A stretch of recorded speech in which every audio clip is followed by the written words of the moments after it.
anniversary this year, and Unreal Engine has been the foundation of every game since the series first debuted in 2006. For Gears of War E-Day, we made the decision to invest in Unreal Engine 5 and start with a blank hard drive and rebuild everything from scratch to achieve the believability of a world in chaos. Emergence Day is the darkest day in our universe, the day the monstrous Locust horde emerged from the ground to lay waste to humanity. And to truly feel the emotional impact of that loss, we needed to return to a dark and gritty visual style. Light and shadow do more than just set a tone, and with Unreal Engine 5, we've pushed our signature Gears style to the next level. So, let's show you a taste of what we've built.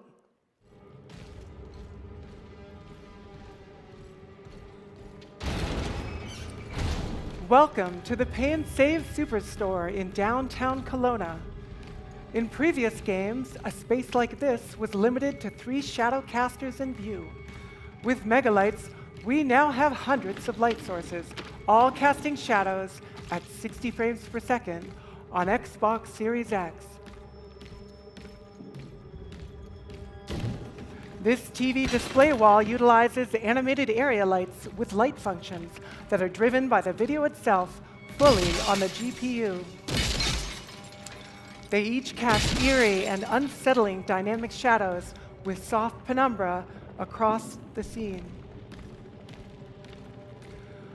The Pay and Save is a great example of how we've created environments with geometry collection destructible assets like this tiled pillar.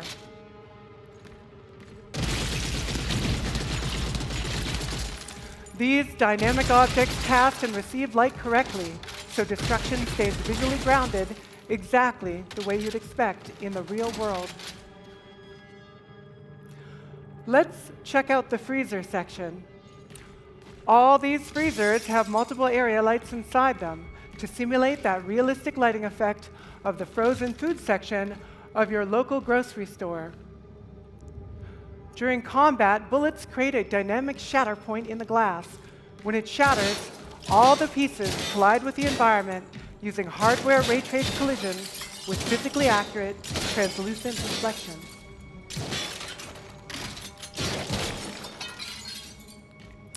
It's amazing to see how many light sources there are in here. There are hundreds of them, from the small lights on Marcus's armor to the large spotlights on the ceiling. There is no way we'd ever be able to achieve this effect or have this many ray-traced area lights on current generation hardware without megalights.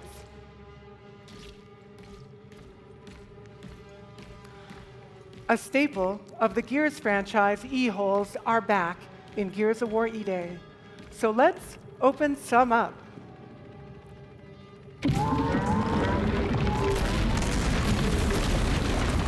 Without all the monsters in the way, you can see all the volumetrics and smoke lit perfectly.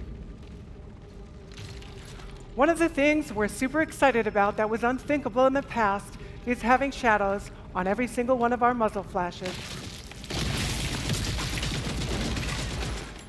This is a really great improvement that adds to the dynamic combat of Gears with a more believable firing experience that puts you right in the middle of the action like never before.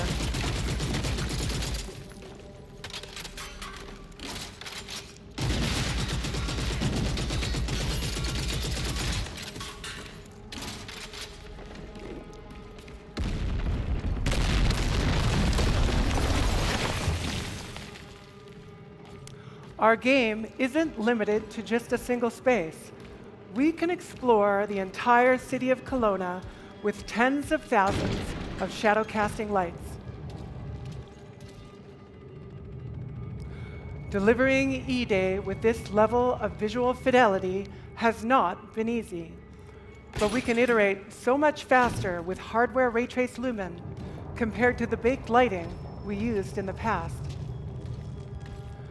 With megalights, our lighters are no longer constrained by the number of real-time shadow casters, giving them the freedom to light our game with the same complexity as the real world.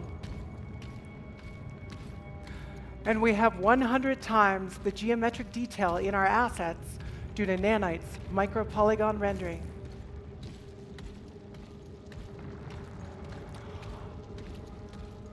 All of these systems work together to create a highly scalable engine that allows us to consistently deliver a visual showcase across Xbox and PC.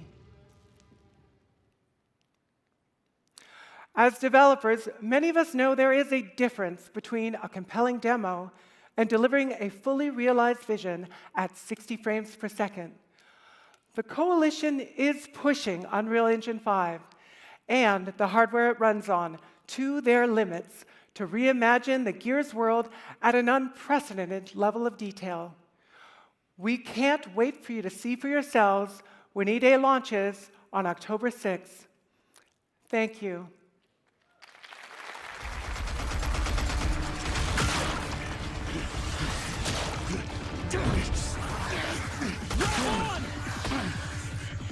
We're all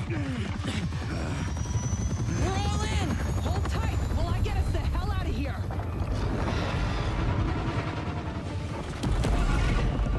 We're not out of it yet.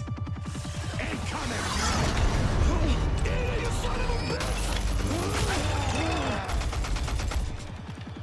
I lost visual! Anyone see it? Negative! I lost it!